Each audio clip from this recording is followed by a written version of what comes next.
السلام علیکم۔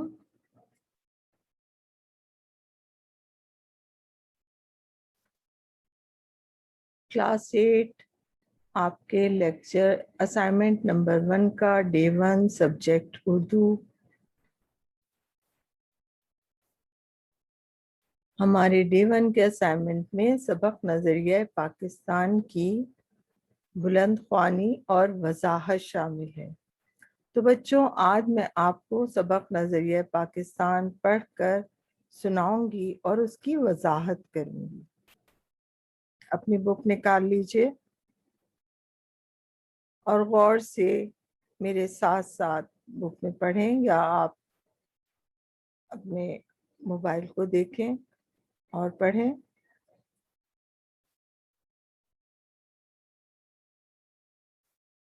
مسلمانوں نے ہمیشہ رواداری کو اپنا شیوا بنایا ہے، لیکن جب کفر و الحاد غلبہ حاصل کرنا چاہتا ہے تو مسلمان اس کے مقابلے میں کے لیے ڈٹ کر کھڑا ہو جاتا ہے۔